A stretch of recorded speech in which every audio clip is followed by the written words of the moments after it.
Good morning to all. పరిశుద్ధమైన నామములో ఆయన సర్వశక్తిని యొక్క సర్వాధికారి కిందికి మిమ్మల్ని తీసుకొస్తూ అవును ఆ సర్వోన్నతుని యొక్క ఆశీర్వాదముతో ఆ సర్వోన్నతుని సమృద్ధిగా నింపునుగాక. ప్రియులారా, ఎంత గొప్ప కృప! అనుదినము కూడా మనం ఉదయమునే ఆయన వాక్యాన్ని వినే ధన్యత.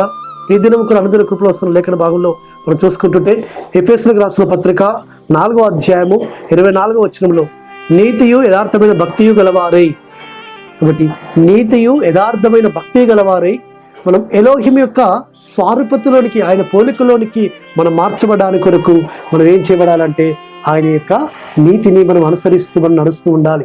కాబట్టి నీతియు యథార్థమైన భక్తి గల వారిని పరమతుని ఆశీర్వదించేవాడు. నీతియు యథార్థమైన భక్తి గల వారి యొక్క సంతతిని పరమతుని ఆశీర్వదించేవారు. కాబట్టి యథార్థంగా నీతిని అనుసరించిన వారి పిల్లలను వారి తరములోనే కారు వారి తదనంతరము కూడా పరమతండ్రి వారిని ఆశీర్వదించినాదురు ఆయన. కాబట్టి మనం నీతిని యథార్థంగా అనుసరిస్తూ వస్తున్నప్పుడు ఆ పరమతండ్రి మన పక్షమున వాద్యమాడతాడు. ఆ నీతిని యథార్థంగా మనం అనుసరిస్తూ వస్తున్నప్పుడు పరమతండ్రి మన యొక్క అవసరతలన్నీ తీరుస్తాడు, మన కోరికలన్నీ సిద్ధింపజేస్తాడు సుమా. కాబట్టి ఆయన యొక్క నీతిని మనము యథార్థంగా మనం అనుసరిస్తూ వస్తుంటప్పుడు మన మార్గాలన్నీ సరళపరుస్తుంటాడు, అడ్డులన్నీ తొలగిస్తుంటాడు. కాబట్టి పరమతండ్రి యథార్థమైన భక్తి చేస్తున్న వారిని, నీతిని అనుసరిస్తున్న వారిని ఆయన తప్పక జ్ఞాపకం చేసుకుంటాడు సుమా. కాబట్టి యథార్థవంతుల పిల్లలు వారు బహుగా ఆస్వాదింపబడతారు. కాబట్టి 112వ కీర్తనలో కూడా అంటాడు, యథార్థవంతులకు చీకట్లో వెలుగు పుట్టును. అవును, వారి కష్టకాలంలో, వారి ఇరుకుల్లో, ఇబ్బందులలో పరమతండ్రి వారిని జ్ఞాపకం చేసుకుంటాడు, వారి మొరలు వింటాడు, వారి ప్రార్థన ఆలకిస్తాడు. కాబట్టి యథార్థవంతులైన నీతిమంతులను పరమతండ్రి కనుదృష్టి నిరంతరం వారి మీద సంచరిస్తుంది సుమా, వారిని బలపరచడానికి. కాబట్టి యథార్థవంతులను బలపరచడానికి యెహోవా కనుదృష్టి లోకమంతరం సంచారం చేస్తుందని లేఖనం ఉంది. కాబట్టి ఆ యథార్థవంతులైన భక్తులంటే, యథార్థవంతులైన నీతిని అనుసరించేవారంటే పరమతండ్రికి ఎంతో ఇష్టం, ఎంతో ప్రీతి.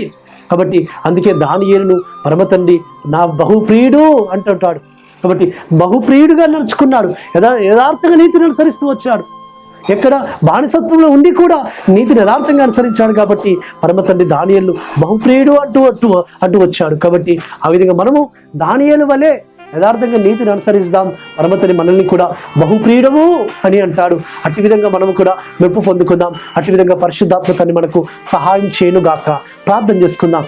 పరలోకందరమ తండ్రి, సర్వోన్నతుడా, నీతియు యథార్థమైన భక్తి గలవారమై మేము నీ పోలికలను మార్చబడినట్లుగా నీ నీతిని అనుసరించడానికి సహాయం చేయమని ప్రార్థిస్తూ, అట్టి విధంగా నీ కృపను విస్తరింప చేయమని ప్రార్థిస్తూ, మారక్షకుడు విమోచకుడు నజరేయుడైన యెహోషువ మెస్సియా అతి పరిశుద్ధమైన నామమున స్తుతించి ప్రార్థించి వేడుకుంటున్నాము తండ్రి. ఆమేన్. సర్వోన్నతుడు సర్వాధికారిని యెహోషువ మెస్సియా కృప కనికరము నిరంతరం మనకు తోడుగా ఉండి మనల్ని బలపరిచి నడిపించును గాక. ఆమేన్.